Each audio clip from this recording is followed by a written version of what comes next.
Welcome to Profiles in Caring. I'm Kimberly Perkins. What does the word empower mean to you? Well, the literal definition reads to give authority to someone or to make them more confident or assertive. That's exactly what Empowering Lives International has been doing for some 14 years throughout East Africa. Photojournalists Lynn Peterson and Mark Larson spent 2 weeks with ELI to see what they do. Here's their story. Welcome, welcome to our home. Happy to see you, happy to greet you. Welcome, welcome to our home. Welcome to their home, their school, their church, their family. Just a few years ago, these orphaned and abandoned children of Ilula, Kenya, never dreamed that their lives would be transformed from hopelessness to empowerment. They sing a song of heartfelt gratitude dedicated to ELI, Empowering Lives International. Because of ELI, these children and thousands of other East Africans can proudly claim that they are now empowered, and they hope to be the catalyst to help break that cycle of poverty that has so long plagued East Africa. Even if UN give donation to Africa, Africa will remain poor unless Africa are given tools of change. See, we are now physically fit. Too many people have been told that they're going to be failures, that they have no purpose, that this is it.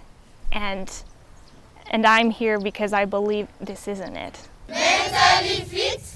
Our people in Africa, we are very poor in the villages. But the poverty has to do with the mind most of the time. People are ignorant, so that's why they are poor.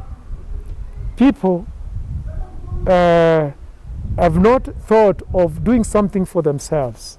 Academically fit. We need men to dream. Even if they are in poverty, they need to dream and come up with solution instead of sleeping as if there's no problem and they are sleeping inside the problem. Socially fit. Africa doesn't have to be poor. It doesn't have to be the land full of wars. That it's a beautiful place and it's a beautiful people. And I believe that it's not just about me or about Americans or about even Kenyans. It's about just people in general beginning to see, what can I do? And emotionally fit. Problems, they come alone. You see them when they begin to knock on the door in your face, you touch it, and you become part of the problem. You either become part of the problem or you become the problem solver. Through your support in USA. What an amazing blessing. What an amazing blessing. What are the things that I'm gifted in? What are the things that I can put into this pot that we need everyone to be putting into so that a difference can be made? Whoever receives a child in my name receives me. Thank you. So empowerment begins with the heart, the will, the spirit, and that's what we want to do, is move people to, one, recognize their own value as a person, to recognize the skills that are within them, and then to provide them the encouragement and the resources to move them one step at a time. We want to go to the villages and live with the hurting, improve their health, improve their stay, their moral support, their economical support. Those are the issues we wanted to address. Addressing those issues and creating solutions for change is exactly what ELI has been teaching the people of East Africa. This all began in 1989 when a letter from a church pastor in Tanzania was read in a church in America. And sitting in that congregation, not knowing that his life would forever be changed, was a young man, Don Rogers. And our chairman read that letter and he shook his head. He said, "Who from our church would go to Africa?" And my heart started beating out of my chest. So I raised my hand and the chairman saw it and he said, "Don, do you have a question?" And I said, "No, I'll go."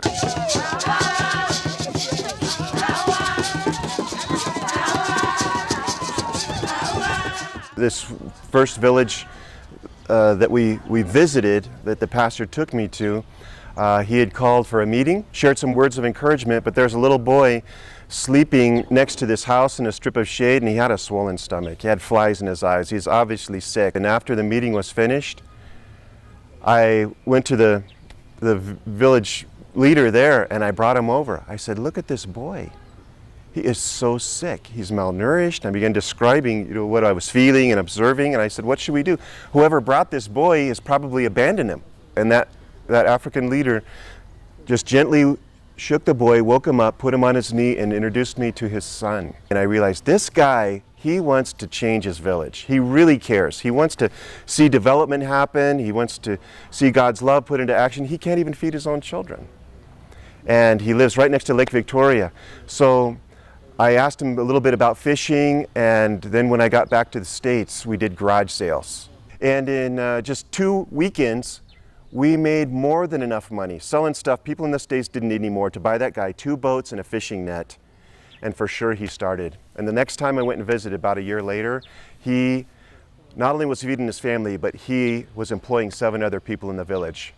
Now I was hooked. I said, what else can we do? And one night there somebody came to me and said, Don, are you going to the seminar tonight? I said, seminar? In this church? We've never had a seminar. He goes, yeah, there's a guy from Kenya. I had gone to Tanzania I had business skills that I was trying to share in the villages for people to develop themselves economically.